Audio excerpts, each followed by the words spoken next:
eens op die tafel.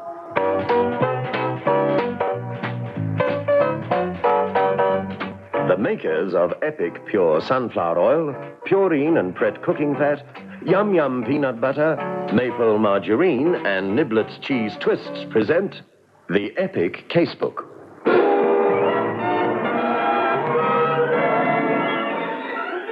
In which Inspector Carr investigates.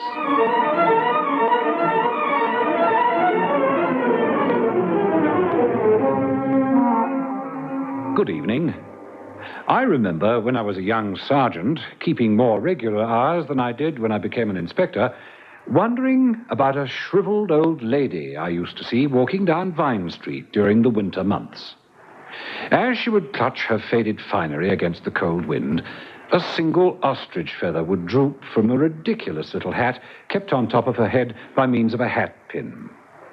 It seemed intent on tickling her nostril, and now and again she would make abortive efforts to push the feather back in its place. Her shoes were cracked and down at heel, and her hands, blue with cold, would clutch at a shawl that had seen better days. Being young, I began to conjure up fanciful pictures about her. A poor, lonely old woman making for the nearest public house in order to purchase a few coppers' worth of cheap red biddy. Every weeknight, as I emerged from the police station promptly at 6, from November through to the end of January, she would be walking towards me. My curiosity became so great that I wanted to speak to her or press a 10-shilling note into her palm. Luckily, I desisted. One day, I saw a picture of her in the newspaper. It told of her death and funeral, attended by over 900 scientists and research workers from all over the world. She was Professor Mary Sharpleton, and her research and books in the field of genetics is still required reading. She was to come to London to attend the Royal Society lectures during its winter term. A woman oblivious of self, dedicated to the cause of humanity. Ever since then, I've marveled at the devotion and single-mindedness of scientists and sociologists. I mention this because my story tonight concerns the murder of Professor Gustav Schultz. I've called my story The Antithesis of Life.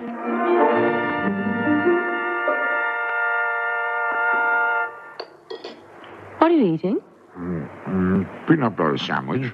I haven't enjoyed one like this since I was a kid. Well, they didn't have Yum Yum when you were a kid. What's the diff? Peanut butter's peanut butter. There is a difference.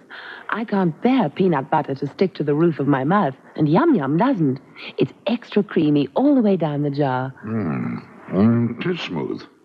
Well, it's been a long time, and I must say it's very nice. Yum Yum has changed peanut butter since most of us were kids. Smooth and creamy from the first pat to the last bit at the bottom of the jar.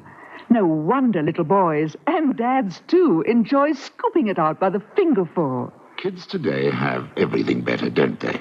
And there's a 4 cents off deal on Yum Yum peanut butter at all stores. Yippee! Hey, Mom, why don't you buy me some Yum Yum tomorrow?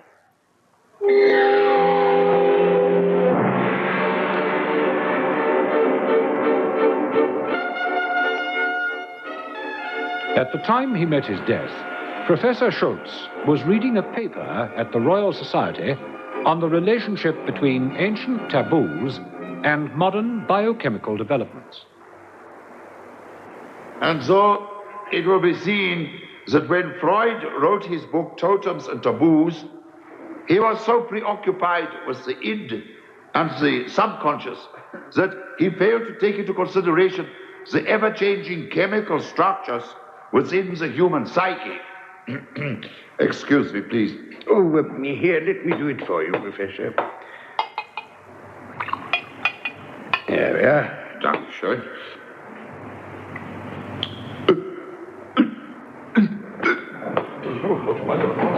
Good heavens, the Professor seems to have suffered a heart attack.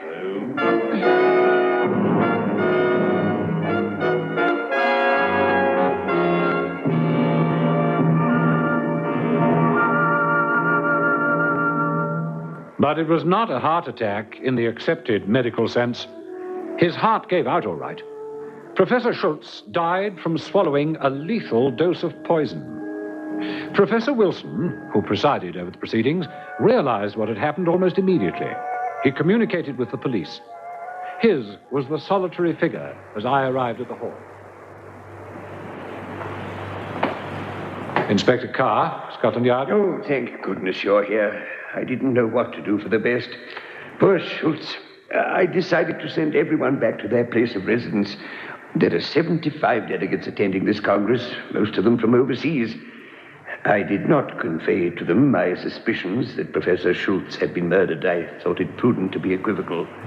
So please, gentlemen, do not come forward. As you can see, Professor Schultz has been taken seriously ill. Now, there are only 5 more pages to his thesis.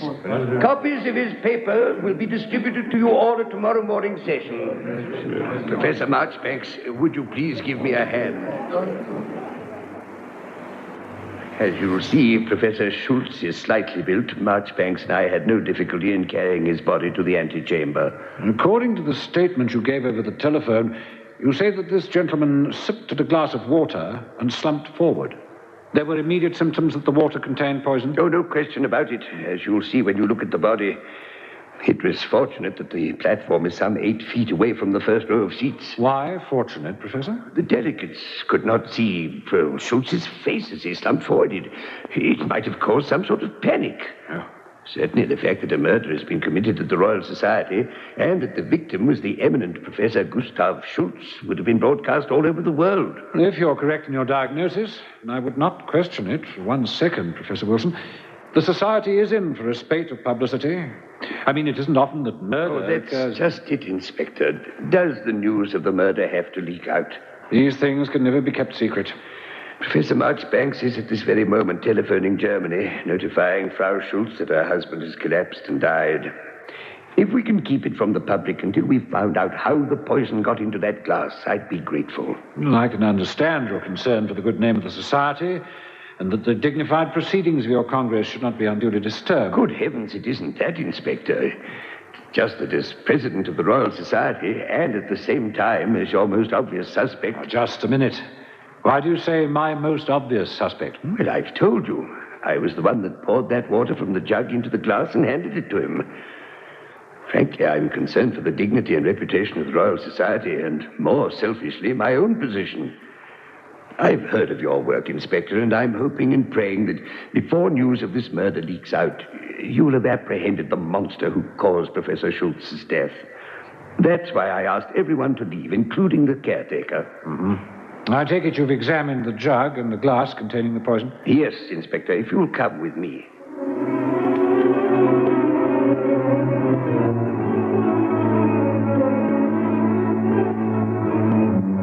Professor Wilson and I left the Congress Hall and walked towards the antechamber. Coming towards us was a short, rotund, middle-aged man in his early 50s. He was as unlike a scientist as one could possibly imagine. Yet it was the famous Professor Marchbanks, responsible for the Marchbanks theory into the materialist conception of medical history. I've broken the news to Frau Schultz. She wanted to know the cause of her husband's death. I evaded a direct answer by saying that we wouldn't know until the autopsy had been held. Are you from the police, sir? This is Inspector Carr, Professor March. Oh, how do you do, Inspector? Terrible business. To happen here, of all places. How do you do, Professor? I'm about to show the inspector the body. What a terrible word. Now, what have you done with the jug and the glass? I placed them in the anteroom, knowing how vital they'll be to your inquiries. Have you told the inspector about the slight contretemps over the agenda? No, I was about to. What was that? Well, Marchbanks and I were responsible for drawing up the agenda. There was a cocktail party last night, a traditional event on the eve of our annual Congress. Professor Wilson. May I have a word with you, please? Guten Abend, Professor Marchbanks. Oh, good evening, Professor Schultz. Why, certainly, but will you...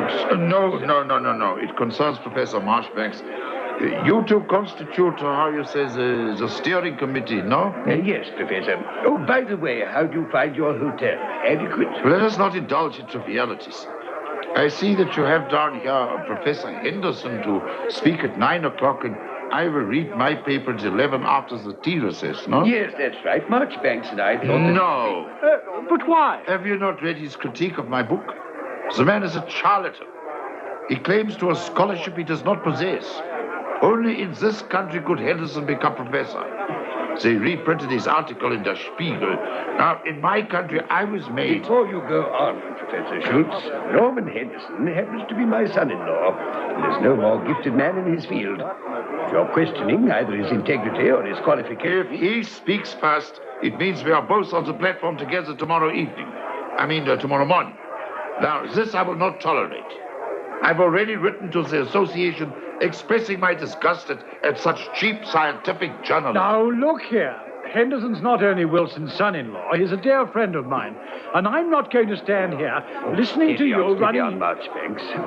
All right, Professor Schultz. I don't want the Congress to start on an acrimonious note. I'll get a new agenda run-off. You may read your paper first thing tomorrow morning. Expected this morning to have a slightly charged atmosphere. I wasn't prepared for what did happen, though. I'm sure you weren't. Oh, should we go in? Yes, certainly. It's just here. I took the precaution of locking the door just in case the murderer was still lurking in the building.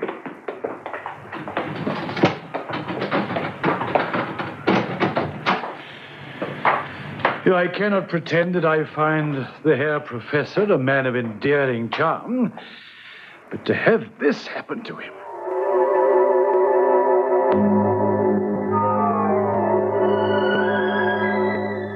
The antechamber was a sort of study-cum-reference library. The walls completely covered in books of heavy binding.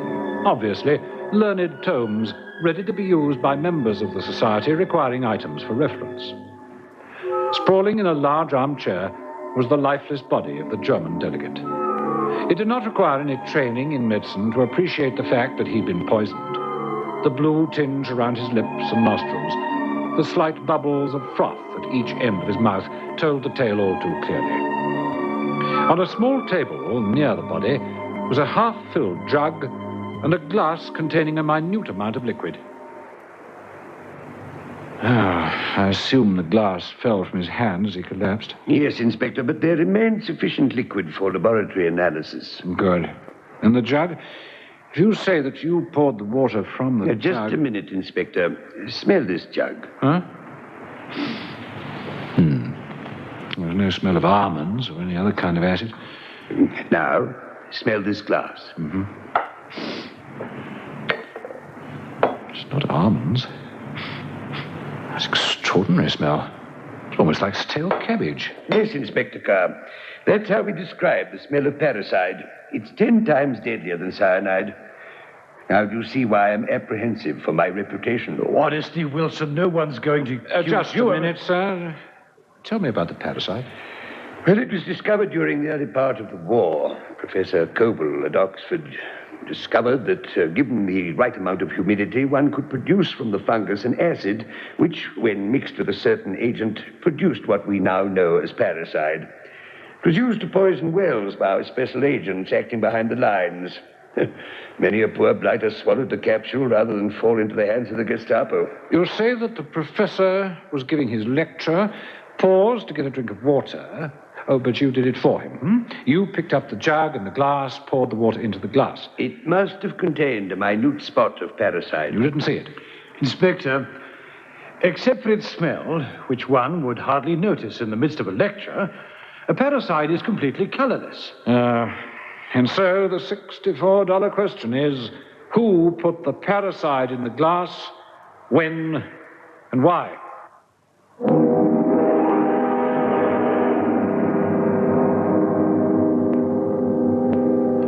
I don't know how you do it. I just don't know. Do what? Well, cook the meals you do on your housekeeping budget. When you're a housewife, you learn all the tricks. Like today, I bought a big supply of Pret shortening. It's good. I know lots of girls who don't have to budget, but they won't use anything but Pret. Well, what do you use it for? Almost everything. Roasting, baking, and of course pastry. Pret is the shortening for pastry, you know. Well, darling, I think you're a wonderful cook. Thank you. My mother was a great cook, too. My mother's a better cook than your mother. Nobody can cook as good as my Mom. When it comes to cooking, mothers go down in history. And when it comes to pastry, tender golden roasts, light crispy fries, Pret shortening stands alone among women who care. My mother cooks with Pret.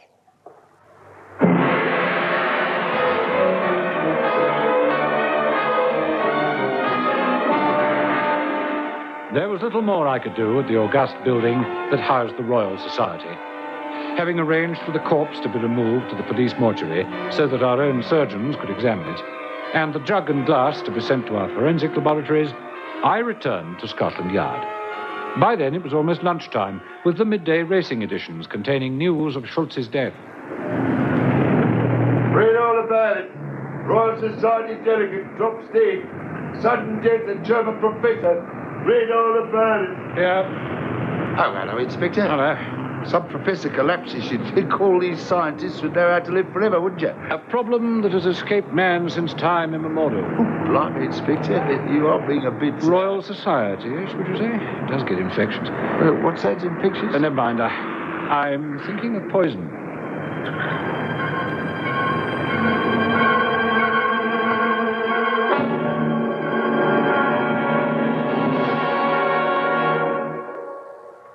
I see, Inspector. You want to know who manufactures parricide and where? That's right, Ops. And get through to X branch. Right, sir. Schultz lived at Stuttgart. Get through to the commandant there. We'd be grateful for any discreet inquiries he could make. Any enemies, that sort of thing. Right, sir. I also want to know from immigration how often Professor Schultz visited the United Kingdom, whether the immigration form gives references. In fact, I want as clear a picture as I can possibly get of Schultz's activities and contacts over the last 10 years. Right, sir. My compliments to X-Branch. If they don't come up with something pretty soon, it means getting to work on the background of 75 eminent scientists from 48 different countries. Blimey, sir. Say that again. Get weaving. Very good, sir. Go through, please. Oh, are you Mr. Matthews? Yes, that's right, sir. You wanted to see me? Yes, do come in. Sit down. Yeah, thank you, sir. Don't be nervous. No one's going to eat you. You've heard that one of the speakers died this morning? Yes, I did, sir. You're caretaker come staff superintendent, aren't you? Yes, sir, that's right. I see to it that the cleaners do their work properly. The attendants are on hand when the Royal Society is open for lectures, that sort of thing, sir. So I gather. Now, Mr. Matthews, your evidence is vitally important. Well, I can understand that, sir. Poor bloke being murdered away from his home. Frankly, I'm trying to crack this case before the press get hold of the full facts. An incident like this can create all sorts of international frictions. Now, someone put poison in that glass. What I want from you is a complete timetable. When the glasses are taken from their storage place, who washes them, who got hold of the jug, the lot. I see, sir. Yes. Better still, I think I'd better go over there, and I'd like you to get the staff on parade. I want everyone to go through the motions of their activities this morning. Where were they? How far away were they from the Congress Hall? And most important of all, who handled the glass and the jug? Very good, sir. Listen to me, everyone. Quiet, please. You know that a guest of the Royal Society collapsed and died suddenly some hours ago. We had hoped to confine our investigations within circumscribed limits so that it is not common knowledge that foul play is suspected. It is. Vital to my investigation is the knowledge of what you were all doing when this tragic incident occurred. I want to know also who handled the jug and the glass that were placed on the platform table.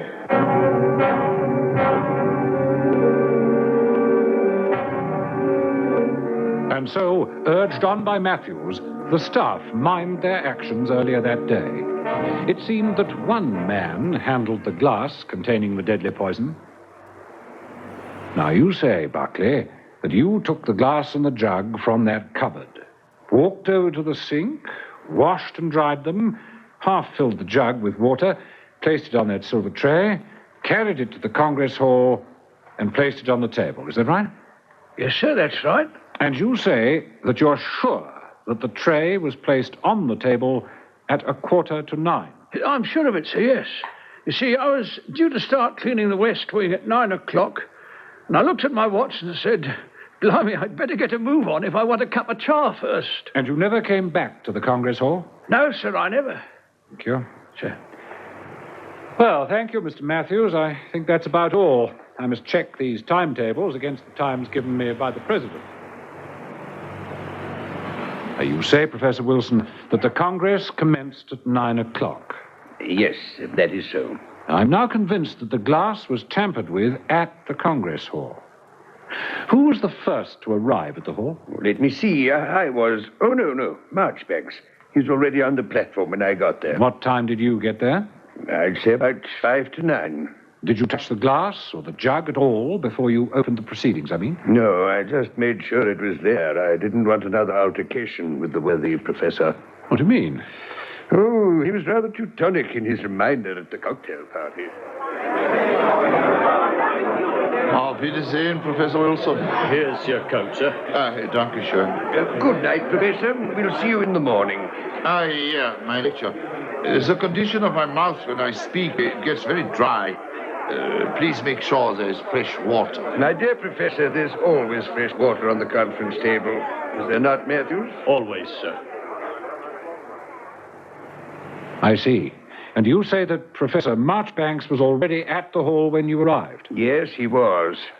Mr. President, don't you think we ought... Sorry, Inspector. Oh, no, not a bit. Just the man I wanted to see, Professor Marchbanks. The President tells me that you were the first to arrive at the conference. Yes, I was. You saw the jug of water and glass on the table? Yes, I did. Did you touch the glass? I'm afraid so. I moved a little further towards the center, handier for the speaker. I took it off the tray.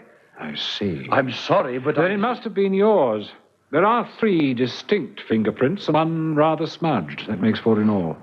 Buckley, who put the tray there, yourself, who moved the glass, Professor Wilson, who picked up both glass and jug to pour the water, and, of course, the unfortunate Schultz, who drank from the glass. So that makes 4 suspects. One didn't have to handle the glass to doctor it.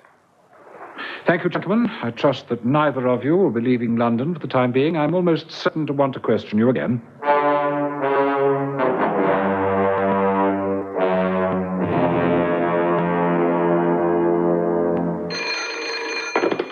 Carr? Operations here, Inspector. Yes? Rather negative about the late Professor Schultz, sir. Oh? Hasn't visited this country for 12 years. Stayed at Trumpington near Cambridge while he was attending a course at Queen's College. That's not going to help us much, is it? Well, I'll be... Beg your pardon, sir. I'm sorry, Ops. I was indulging in a little self-castigation. I'm a blind, stupid nitwit. Oh, well, sir... Now, you'd better not say anything, or I'll have you up before the disciplinary board. Matthews. Peter Matthews. Employed by the Royal Society. I want to know everything and anything about him, and as quickly as you can. Very good, sir.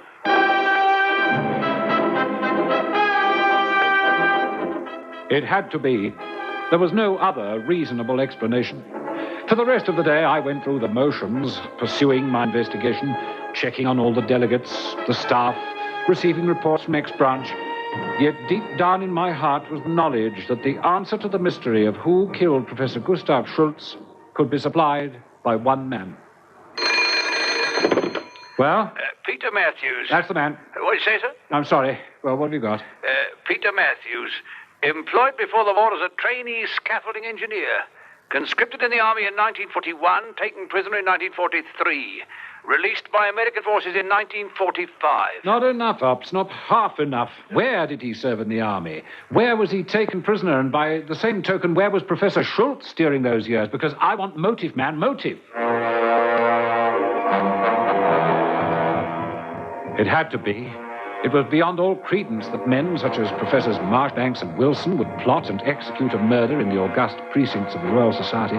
It had to be Matthews. It was. Carr? I'll get in now, sir. Come on, up with it, Ops. What have you got? Peter Matthews, posted to the Rifle Brigade March the 4th, 1941. Yes? Transferred to Special Services on January the 10th, 1943. Worked behind the enemy lines. Was captured in October the same year. And Schultz? Matthews was a prisoner in the Frowley camp where the commandant was Schultz. That's it. That ties it up. Thank you, Ops. Telex branch, they've done a good job.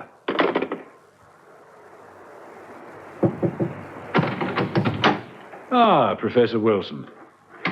Tell me, Professor, what do you know about Matthews? Matthews? I wasn't president in those days, of course, but I was on the appointments committee.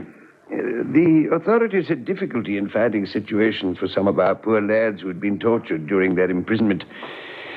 I remember when I first met Matthews, a youth with the face of an old man. He had been trained to work in structural engineering. After his experiences in Frolig, there was little he could do other than what he's doing now. But surely you don't suspect... It's more than suspicion, Professor. It's fact. But you know what that man went through? He went through the agonies of hell and never once betrayed the whereabouts of his comrades. You know he was decorated by the king. His torturer was Schultz.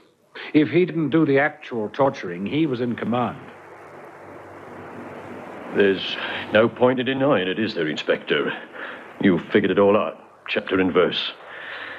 All those years I kept that poison capsule 1/3 of an inch long and 1/6 of an inch wide, and I knew that one day that parasite would help me settle a score with that swine. Matthews, I'm sorry for you, but you've no right to take the law into your own hands. I'm arresting you for the premeditated All right, murder. Inspector. You needn't finish it. I plead guilty. What is there for me to live for anyway? When they got me back to Blighty, they told me I couldn't hope to live the life of any normal man, you know, have a wife and kids and... Matthews, is there anyone you'd like me to telephone? Anything I can get you before I take you down to the cells? Would you please just tell Professor Wilson I'm sorry, and I wouldn't have let anyone else be charged. I really wouldn't have, Inspector. I'm convinced of that, old chap. You got onto me pretty quickly. You helped me. Me? How? Well, you see, Matthews. Well, listeners, how did Matthews give himself away? Not sure? Listen to the commercial, and I'll be back to tell you. What are you thinking about? Oh, I was just thinking about the week we spent in that dilapidated old beach shack and the fun sandwiches you concocted. You had a thing about yum-yum peanut butter, which you mixed with, Crisp bacon. My yum-yum special. It was great. And then there was the honey. I must say, honey and yum-yum taste very good. It's good, healthy eating. Hey, what are you thinking about now? Just thinking a yum-yum sandwich would taste very nice right now. Smooth, creamy, yum-yum peanut butter. Memorable because it's the peanut butter that remains creamy, from the first pat to the last bit right at the bottom of the jar. No wonder little boys, and dads too, enjoy scooping it out by the fingerful. Yum-yum. This is nice. Hey, Mom, there's a 4-cent off special offer right now at all the shops on yum-yum peanut butter. All right, you little blighter. Off you go to sleep. Well, listeners, what was it that pointed to Matthews as the culprit? Simple, really. If you remember, there was a complete conspiracy of silence between myself and the two professors. No one else knew that the man had been murdered. And yet Matthews said to me, Poor bloke, being murdered away from his home. how did he know unless he was the murderer? That statement, coupled with... Here's your coat, sir. Dankeschön. Good night, Professor. See you in the morning. Yeah, my lecture. It's the condition of my mouth when I speak. It gets very dry. Please make sure there is fresh water. As soon as Matthews set eyes on the commandant of the camp who failed to recognize him, he was determined on revenge. They made his life as comfortable as they could in prison, but the ill health that dogged him took its toll, and he died in prison hospital. And the moral of the story, if you're a member of the Gestapo, don't go torturing your prisoner. He'll only get acid. Good night.